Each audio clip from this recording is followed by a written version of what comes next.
This episode is sponsored by Brooklyn Candle. Female owned and founded by Tamara Main in 2013, Brooklyn Candle offers luxury home fragrance products at an accessible price point.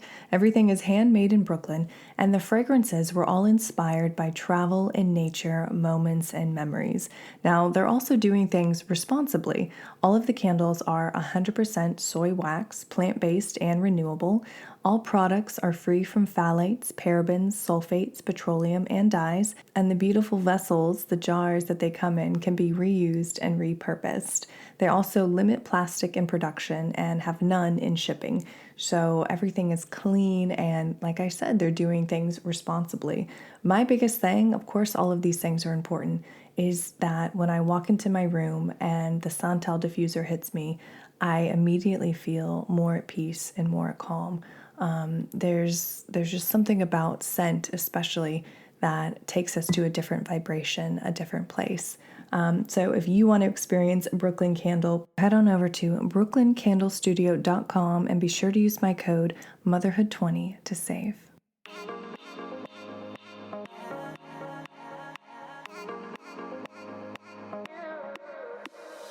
You're listening to the Motherhood Unstressed podcast, and I'm your host, Liz Carlisle.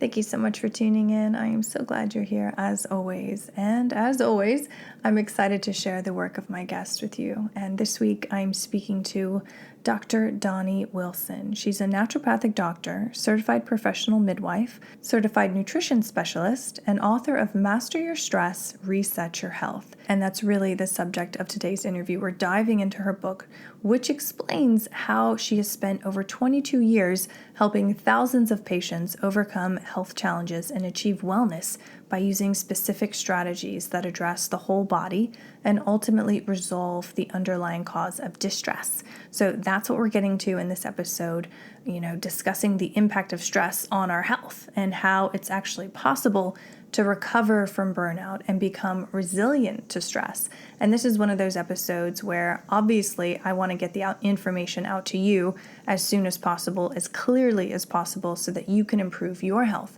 But the greatest part of this is that you can then take that knowledge and pass that on to your children.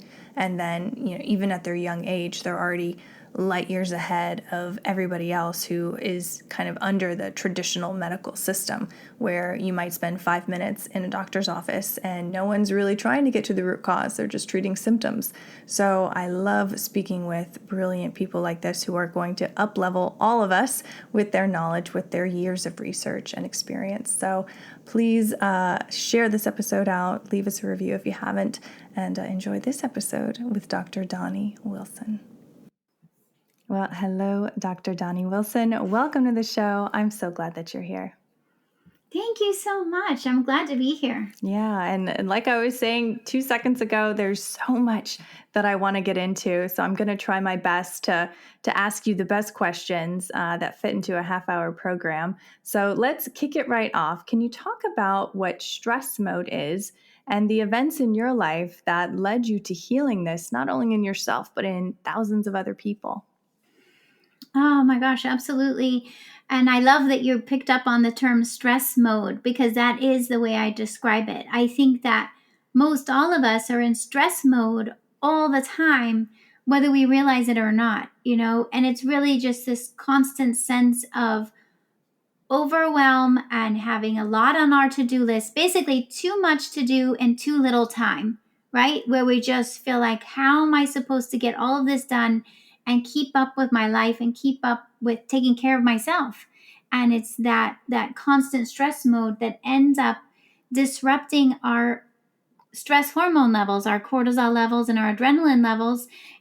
Our body's trying to help us keep up with life and stress, and it ends up disrupting our hormone levels. And once those hormone levels are disrupted, cortisol and adrenaline either too high or too low, that starts creating all the symptoms, right? So whether it's anxiety, fatigue, sleep issues, digestive issues, frequent infections, or skin rashes, or weight gain, these symptoms, even autoimmunity, is because our body's in this constant state of stress and trying to keep up with it.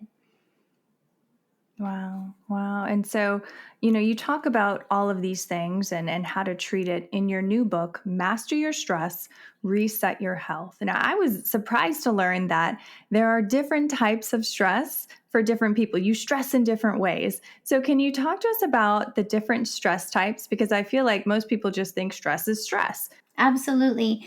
And you asked about my experience with stress. I mean, I'm a mom. My daughter's now 19 years old. So I've been through it. I'm also a naturopathic doctor. So I'm run my own practice and help my patients with stress for over 22 years.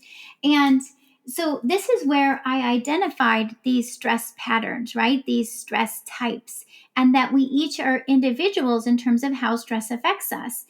I didn't learn this in my training as a nutritionist. I didn't learn this in my training as a naturopathic doctor. I didn't learn this when I was training to be a midwife either. It's not part of the training. And so it's no surprise that if you've never heard this before, it really came from my experience going through it myself and helping my patients through it.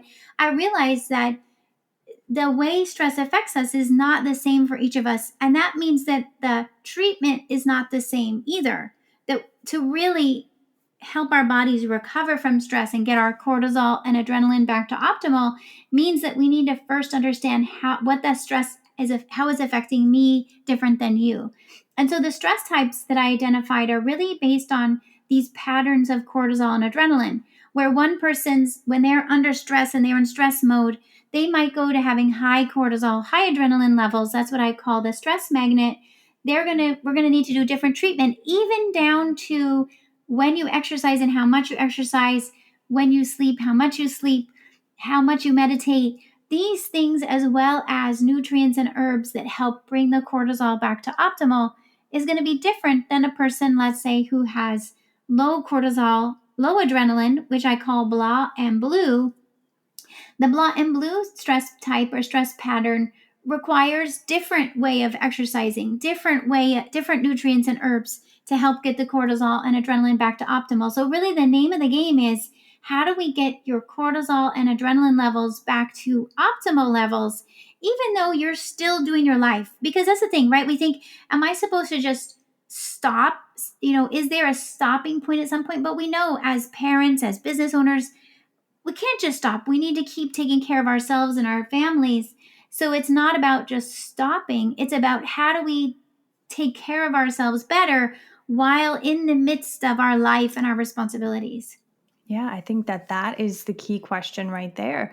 How do we start caring for ourselves, start addressing, this underlying stress? Because I feel like for most women out there listening to this, it's like, yeah, we know we're stressed, but we don't have any time to stop and do the things that we need to do, or we don't even know what to do. So you talked about a couple different stress types. How do you start to treat it if you're someone who is a night owl and you can't go to sleep at night, your mind is just going, and why does that happen? Why does it manifest in different ways for different people? So it comes down to both our genetics and our past stress exposure. So what research shows is that definitely our genetics play a role in how each of us responds differently. Why one person might tend toward high cortisol and high adrenaline levels, for example, and another person tends toward lower cortisol, low adrenaline.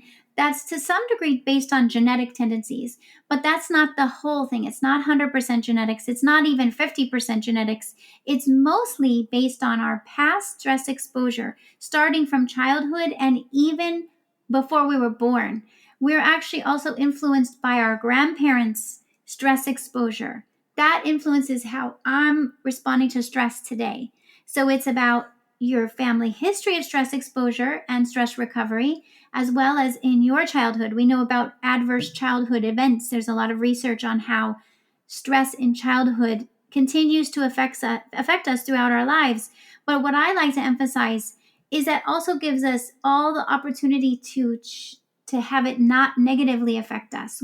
By knowing that our bodies are affected by stress, then that also tells us we can make day-to-day choices and change our diet, change the nutrients, change the herbs we're using, choose different activities in a way that's going to help us recover from stress, even stress from our childhood. Wow. Wow. What are some ways that an ACE event can manifest into adulthood? Because you might look back and think you have a completely normal childhood. You go to school, you get married, you have kids, and then all of a sudden you start experiencing a high amount of anxiety, stress. You might have hair loss or other symptoms that are having you go to the doctor. How do you know that this is related to something that happened in your childhood, or how do you know that it's something merely physical? Because I think a lot of women are questioning themselves, and then they go to the doctor and they don't get clear answers either. Now, the doctor might say, well, hair loss is common with stress exposure, and then they might just send you out the door. And yes, you could take some supplements like biotin, for example, for hair growth, but you're like, wait a minute, what's really going on here? And sometimes it is hard to separate out because of course we all just came through a pandemic, which was hugely stressful. So just the stress of the pandemic alone, I'm seeing so many more women telling me about hair loss or fatigue or mood changes or fertility issues or HPV virus. To me, any virus is going to take advantage of us being stressed. So when we're under more stress and our cortisol and adrenaline's out of balance, we're more susceptible to infections of all types, including viruses like HPV. So I'm seeing a lot of women have their pap smears come back positive for abnormal cells and HPV. And it's like, well, why is this happening? Well, because we all just came through a stressful pandemic. Now, like your question is saying, well, how much of what's happening now is because of a recent stress versus a past stress?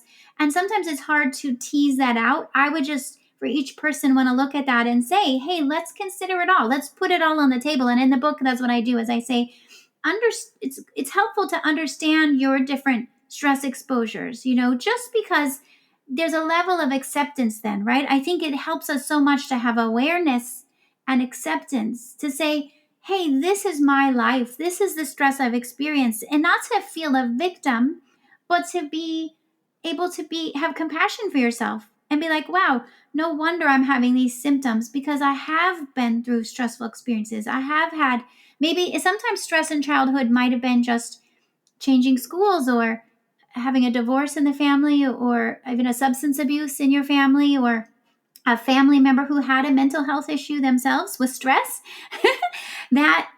So sometimes it doesn't have to be a major crisis that was still a stress in your childhood. And most all of us, that's really when our nervous system is developing and being imprinted by our life experience as a human.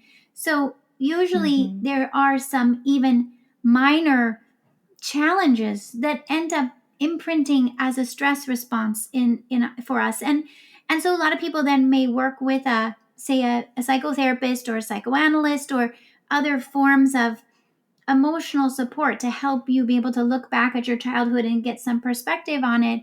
And there's, for more severe situations, there's things like EMDR and I would even mention psychedelic therapy if someone's being really if you know, like, wow, I had a really stressful childhood and I'm getting re-triggered every day, and I keep what tends to happen is if we have a stressful childhood, we tend to unconsciously recreate it in our present, right? We tend to end up choosing stressful relationships because our nervous system is used to being stressed. So we end up choosing stress without realizing it. And we're like, how did that just happen again? And so sometimes we may want to look into things like EMDR therapy or psychedelic therapy, which I've seen really help get in a deeper level of reprogramming our nervous system so that we're not so automatically choosing stress. I mean, that's what I found for myself. I was definitely automatically choosing stressful situations, not on purpose, but because it was familiar, right? The situation we're in becomes so familiar. We're familiar with feeling stressed. And so sometimes actually making a change feels scary, right? To say, hey, I want to change my job or change my relationship or change where I'm living. These things also create stress. And so it feels stressful to make a change. But sometimes we just have to sit with it enough and say, hey, is this affecting my health and my longevity and my well-being? Maybe it's time for me to make a plan to make a change so that I can really change my future, right? This episode is sponsored by Lunya. Lunya's mission is to elevate rest ever since it was founded in 2014 by Los Angeles native Ashley Merrill. Now, if that name rings a bell, there's a good reason because she has been on the show not once, but twice. The most recent episode, episode 245. Now, we talk all about motherhood and managing stress and running a business, but we also talk about her beautiful brand. Known for pioneering washable silk, they have since expanded into other signature fabrics like organic, Pima, and cozy cotton silk. Everything Lunya makes is designed to tangibly improve rest with products as functional as they are beautiful. Lunya maintains a painstaking attention to detail, quality, and construction because they see their pieces as the anti-old t-shirt.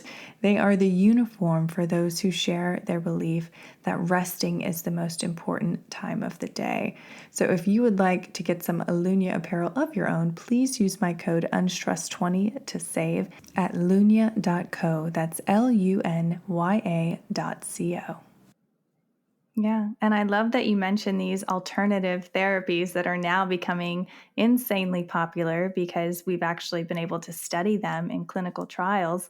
For the woman who thinks, that these are woo-woo or just completely out there, can you just give us a little nugget of why psychedelics, why EMDR are so effective and quick in treating, deep-rooted stress responses? Well, my perspective on it is like when we're in our conscious state, well, first of all, we have a lot of built-in protection mechanisms, right? Like whether we realize it or not, our nervous system's always going to want to protect us. That's our survival, right? Our brain and nervous system is meant to help us survive. So it's going to have some protective mechanisms built in. And I think that even if we're in a classical, let's see, cognitive behavioral therapy session, and believe me, I've experienced all of this myself. So I'm coming from also personal experience, also what I've seen with thousands of patients that I work with. We can get a certain amount of benefit being in the conscious state. But this is why there's also so much experience and research on hypnotherapy, right? Where with hypnotherapy, we're in a different state. We're not in this conscious state. And sometimes that's where we can create deep change in our nervous system and our experiences by being able to, in some ways, set aside the busyness and overprotectiveness of our nervous system. Even with meditation, for example, when we're meditating, we're really practicing how to let the thoughts pass by. We still have thoughts happening when we're meditating, but we learn how to notice the thought and let it go without feeling like we need to react to it. So we're teaching our nervous system and bringing our brain waves actually to a different brainwave state that allows us to create change. So even with something as what seems as subtle as meditation and mindfulness, people can experience a lot of change in their stress response just by learning that. And it's a practice. It's something you're teaching your nervous system how to do. EMDR, I think of as very similar. It's showing us how to distract our conscious mind so that we can work on the unconscious. And with psychedelic therapy, it's bringing us out of our usual day-to-day realm into another realm where we then can experience the shifts in our nervous system. And psychedelic therapy in general, I would say there's a certain amount of trust that I now have. A lot of people might be afraid because of the unknown, right? Where am I going to be? What is going to happen? What might come up? And it's through experiencing it that I've gained a lot of trust in it to know that with psychedelic therapy, the nervous system, I believe, also knows the healing path that we need to go down. And when we can let down our guards a bit and surrender to that healing process, our nervous system will go toward a more healthy state. And so I think it's in some of these tools and techniques, even biofeedback, that we're able to set aside those protective mechanisms and allow our bodies to find their way back to a healthy state. Yeah, that was one of the most encouraging things that I got out of your book is that the body is designed to heal. The body wants to heal. That's why it's putting up all these alarms because it's trying to protect us, which was so comforting to me because I feel like a lot of people feel like they're at war with their bodies. They're at war with their weight. They're at war with immune disease. They're at war with their hormones. So, even just reading that and taking that in, I think already sets in motion my brain, my body, my spirit, everything to be like, okay, we're all on the same team. We all want the same things. We just need to figure out what's going on and then to bring in that care. Now, speaking of self-care, which is a huge platform on this show and this brand, can you talk about the care method that you developed? Because I find that it's very simple, but it's insanely effective. Well, these were things that I was talking about over and over and over again. And one day realized, oh my gosh, this fits into the acronym CARE, like as in self care. So it's C for clean eating, right? So what can we do in terms of choosing foods that are going to be healthier for our bodies and less stressful for our bodies? And we can go into more detail on these if you'd like. A is for adequate sleep. We know that so much stress recovery happens when we're sleeping. And so, how do we encourage us to get in bed and sleep? And how do we help people who are struggling with their sleep so that they can benefit from that stress recovery time while we sleep? It's just something humans do. Humans eat, humans sleep. And the other two is R for recovery activities. These are, and in the book, I have a whole menu of recovery activities, everything from meditation and mindfulness to just spending time in nature. It's these activities that we really can choose on a day-to-day basis that actually have been shown to help us reset from stress. And then E is for exercise or movement. Again, humans are meant to have movement in our lives, but it's a matter of how do we choose it in a way that doesn't stress us out more. And so this is the care.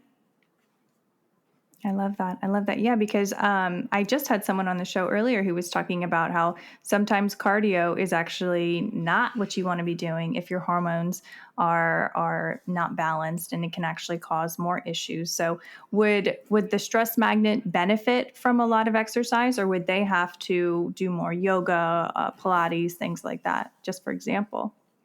Yeah, it's a great one. Yeah, stress magnets, so they tend to have higher cortisol and adrenaline. And so if they do too intense or too long of exercise, they're going to actually push their cortisol and likely their adrenaline higher. So it's like now it's working against them, really. But it doesn't mean that they need to do zero exercise. It just means how do you choose exercise, especially at a time of day, right? So if a stress magnet has high cortisol in the morning, that's probably not their best time to do exercise. Better to do their exercise maybe in the middle of the day when their cortisol is not so high. And then choose an exercise, maybe a shorter length of time, maybe just a 15-minute HIIT workout, for example. So you're getting your exercise, but it doesn't need to be 2 hours of a run or something. We don't want to go, we want to be mindful not to push it too high. So the studies are clear that the more intense and the longer the duration raises the cortisol more. And so we want to be mindful of that. Whereas for blah and blue, those are sort of the two opposites of stress types. Blah and blue also needs to exercise, but they often feel so tired and weak and unmotivated. They're like, how am I going to exercise? So we need to, a lot of times actually my patients who are in a low cortisol state, I first find we need to help them to nourish and rebuild their adrenals so that they start to get healthier cortisol. Then we can start in with small amounts of exercise, literally sometimes even just 5 minutes of, maybe Pilates or, like a low impact exercise until you start to be able to learn how much can I do without completely depleting myself all over again. And the other stress types, by the way, there's the night owl that has high cortisol and adrenaline usually at night or in the middle of the night. And then there's tired and wired that has low cortisol with high adrenaline, and sluggish and stressed that has high cortisol with low adrenaline. So it's possible to have the opposites. It's possible to have low and high cortisol and adrenaline. They don't always shift together. That's so fascinating to me. And does this, I feel like I have been almost all of these things at different times in my life. Is it something that changes with age? Is it something that changes with what's going on in your life? Or are, like you did say, genetics have a role in this, but can it shift Mhm. for people? Can it change? Some people it does shift. It doesn't seem to be so much based on age. I looked at that because we would kind of assume, and also we're always told, well, if you have health issues, it's because you're getting older. So it's always like, well, is it just based on age? But what I found is no, like, you could be a stress magnet or blah and blue at like 15 years old or 18 years old. So that's not based on age, right? That's like, hey, even a teenager or someone in their 20s could be either stress magnet or blah and blue. So that showed me it's not just based on age, and it's not even necessarily based on severity of stress. So, some people have been under way more severe stress, and they might be one person's a stress magnet, another person's blah and blue. So it really, to me, is like came down to realizing that it's just based on sort of your makeup. To me, it's almost like your fingerprint. It's like it can. Some people say to me, well, does it vary day to day or week to week or month to month? And if the interesting thing, because I measure myself and patients all the time and we look at this, it doesn't. It seems that most people kind of have their set place that their body's going to go, most likely when say you go through more of a major stress and we test it today, and then maybe you go through another major stress in 2 years. 2 years from now, you likely are going to go to that similar stress pattern. Now, some people, it does shift a bit. It can, like for me, like for example, when my daughter was young and she did not sleep well, and so I was up a lot of times trying to get her to go to sleep or helping her to go back to sleep, and then I was still also seeing patients and writing books, and so I was up late getting my work done when she finally would go to sleep. And so I kind of ended up pushing myself into being a night owl because I was essentially working the day shift and the night shift. I see this also in patients who work two shifts or they work late. Like if you work late at night, or you, like, say you work in a restaurant, or you are a musician and you work late, you might end up sending yourself into a night owl mode because of that. And then, but really, it might not be your true, state. It's because of your work situation and your life situation. And then maybe you change your job, or my daughter started sleeping better, and I then no longer was I as much of a night owl. It became more like, or some people might have two things going on. You might be blah and blue in the morning and a night owl at night, for example. Or I have also seen where some women, when they go through perimenopause, right? So you might be like, in your 40s, you might be like, oh, a stress magnet, high cortisol, high adrenaline, go, go, go. And then as perimenopause happens, it also tends to shift. We usually, with perimenopause, are thinking of estrogen and progesterone levels changing. But what I also see is that the cortisol and adrenaline can shift during perimenopause. And so I help a lot of women through that phase of their life where they're going, wow, now I went from being a stress magnet to being blah and blue during my 40s. Yeah, I hear that a lot, actually. A lot of women who hit menopause and just lose all motivation, lose all gas, and they're just like, I don't even recognize myself anymore. I feel invisible. I just don't feel like myself. And that's interesting because, yeah, we always think of, oh, just do hormone replacement and that'll address it. But it sounds like there's, of course, more dimension to everything. Yeah, I definitely encourage all women to also measure your cortisol and adrenaline levels, because then it's your whole body, right? If we just pay attention to estrogen, progesterone, we're not addressing the whole picture. Yeah. So, okay. So say, the person who comes to see you, who gets your book, who's doing the assessment, okay, they've pinned down the type that they are. They start putting in these care methodology that you've developed. Let's talk about resiliency, because I feel like that ultimately is the name of the game. The reason that we're digging deep, we're finding out about ourselves, we're doing the things that we need to do to get to a place where we feel good. How do we then ultimately bring in resiliency for the rest of our life? Yeah. Yeah. And this is exactly where I bring you in the book, is to first of all, just the concept that resiliency is possible, right? Like sometimes we might think of it as like, is this an illusion? Can I actually be healthy while stressed? Because it brings me to the point that the goal is not about being stress free. Like, to just recognize that being a human, doing the stuff that we humans like to do, like have children and have a job or have a business, these are things that are going to have inherent stress involved. So it's to be clear, first of all, that our goal is not about having zero stress. The goal is how do we stay healthy while stressed? And how do we become more intentional about the stress we're choosing? And how do we become intentional about choosing our self-care and stress recovery? And so once we identify your stress mode, which is your stress type, and we work on getting your cortisol to optimal, whether that's getting your cortisol down or your cortisol up and your adrenaline down or up until we get to these optimal levels, then it's about how do we maintain it there over time through life, right? Whatever's coming next week, next month, next year, we want you to be able to maintain those optimal cortisol and adrenaline levels. And the thing is that once you've been through this process and you know, oh, this is my best way of eating and getting enough sleep and recovery activities and exercise, now you know you can turn to those tools every day, all the time. You'll know if I'm under stress, I need to eat this. I need to do this to make sure I can maintain my self-care.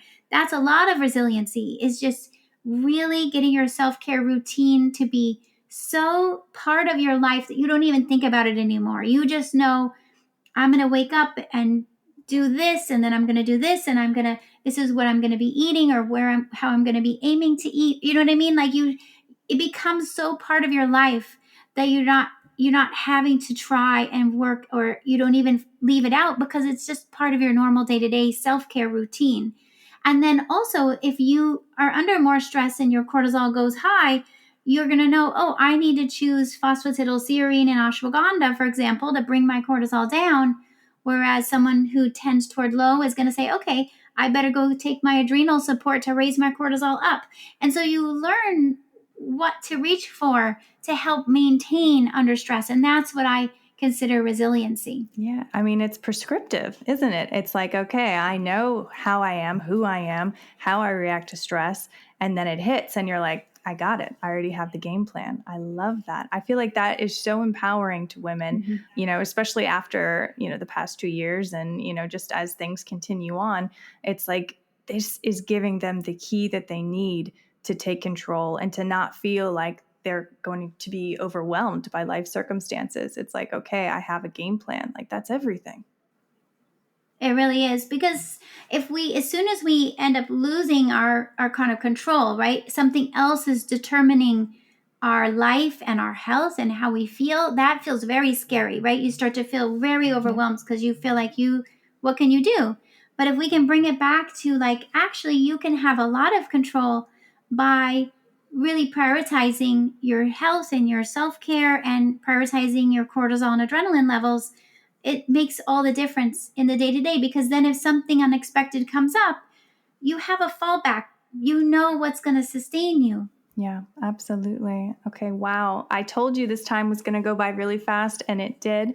Dr. Doni, do you have any final message for the woman listening that you would like them to really walk away with from this talk? Oh, thank you for asking that. I think I want to say just that it's possible, because sometimes it feels, is this really going to work? Is this really possible?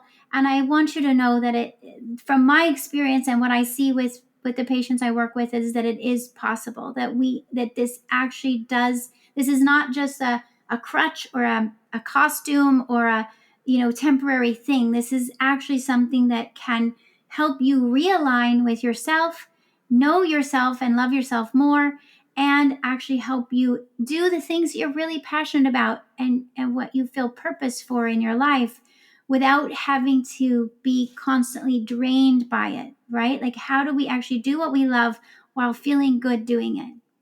Yeah. And I just think about, to the woman listening who has children, like you're absolutely modeling healthy behavior for them so that when stress hits them, they can remember how you reacted and how you dealt with it. I think that is really powerful too. Oh my gosh, it gives me goosebumps to think that we can shift. If this is what my stress type is based on my childhood, Imagine how you can shift your your child's experience in their childhood. It's going to change their health for their future. Not to stress you out by saying that, but to say, right? Like sometimes we feel so much pressure and expectation to be the perfect mom. But I would say, like what I found, again, being a mom and having a daughter, is that if the more you can just be authentic and be present in the moment with yourself and your child and say, hey, I recognize that stress affects us, and what can we do each moment to help ourselves through that, because it's going to help us in this moment, and ultimately it is going to help them in their life and you in your life going forward. Absolutely. And I'm giving this book to my kids when they're old enough to really get it, because I know that this will be helpful for them. Dr. Doni, where can our listener find out more about you online, connect with you if they want to work with you, and get the book? Thank you so much. Well, the book is at Amazon and other booksellers. So wherever you prefer to get books, it will also be Audible very soon. So maybe when you're listening, it'll already be an Audible book also, if you prefer to listen. My name is Doni. So if you just search at drdoni.com, which is either DRDONI or DOCTORDONI. And I'm also Dr. Doni Wilson on social media. I'd love to hear from any of you. Love it. Thank you so much for this book. Thank you for all of your research and the years and years of work healing thousands of people all over the world. I'm just grateful that you're here and sharing your message. Thank you. You're welcome. Thank you so much, Elizabeth. You have been listening to the Motherhood Unstressed podcast. Please remember to rate, review, and subscribe to this podcast.